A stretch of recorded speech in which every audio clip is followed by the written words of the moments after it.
have said that you are not going to provide a running commentary because you don't want to show your hand in negotiations as you organise this exit from the European Union.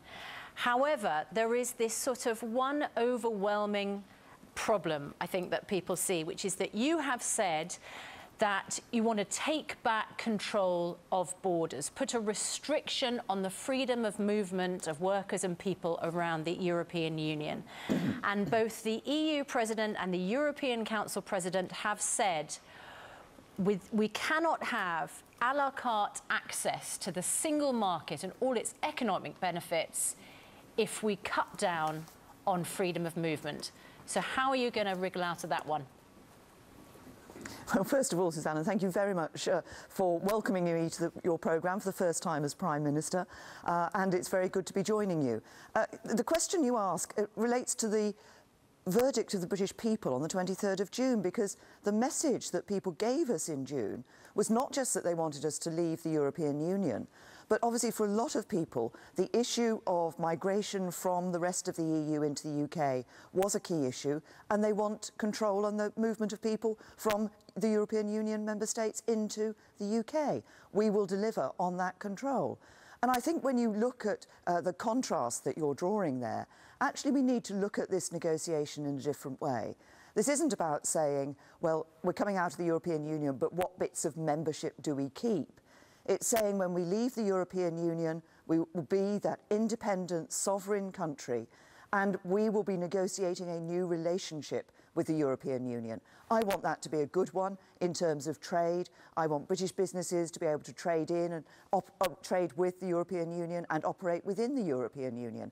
That's what I'm going to be going for. This government will be ambitious in getting the right deal for Britain. OK, Prime Minister, here's the problem, it seems to me, and the Financial Times has hit on this today, is that if you're in a game of poker, which we currently now are with the European Union, you never show your hand because it's a dangerous thing to do, because it alerts your enemies around the table to your thinking, your strategy, your timing.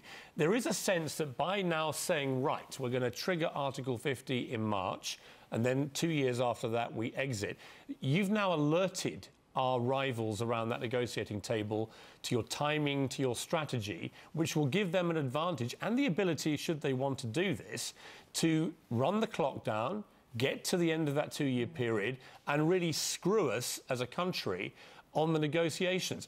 How are you going to counter that? Well, first of all, Piers, I'm tempted to say that you're saying to me that I shouldn't be saying anything about our negotiations. There are an awful lot of journalists and commentators who are telling me they want to know every detail about our negotiations. But it was important that I set out the timing for Article 50 being triggered by the end of March next year for this reason, because I think businesses and people here in the UK want some degree of clarity as to when that timing is going to be. I want to give people more certainty so that we will see a much smoother process as we enter those negotiations. As you rightly say, the treaty sets out that those negotiations should last no more than 2 years. So obviously once it's triggered, the European Union will be operating to that timetable. But I have to trigger at some point, and I think it's important that we give that certainty. And British people, I think, recognise we've needed some time to be able to prepare for those negotiations, but they voted to leave. They want this government to do that, to put that into practice, and it's exactly what we're going to do. As soon as you outlined the timetable, the pound fell to a 3-year low against the euro. You, in principle, wanted to remain within the European Union. We've heard all sorts of warnings from big business. Are you, can you be honest about your concern about the economic effects if other members of the EU and all the people that you have to negotiate with don't play ball? Well, first of all, it's not going to be plain sailing. There will be some bumps in the road as we go through this process. The economic data we've seen so far over the last few weeks has been more positive than people were expecting. It's early data, of course, but it has been more positive than people were expecting. But I recognise the concern that business has to want to see a smooth process as we go through these negotiations and transition to coming out of the European Union. And I want to ensure that we're listening to business, which we are doing. I've had meetings with businesses here in the UK, both big and small, various government ministers are talking to businesses across different sectors. I've talked to some US investors. When I was in New York recently, I sat down with American companies who were investing here in the UK and talked to them about their priorities and their concerns for the future. That's important because we want to get this right, and we're going to get it right. Okay, I wonder but if we need to have that smooth process. 17 million people have voted for leave. Yeah. Based, I don't know how many people voted on the basis of that advert, but that was a huge part of the propaganda.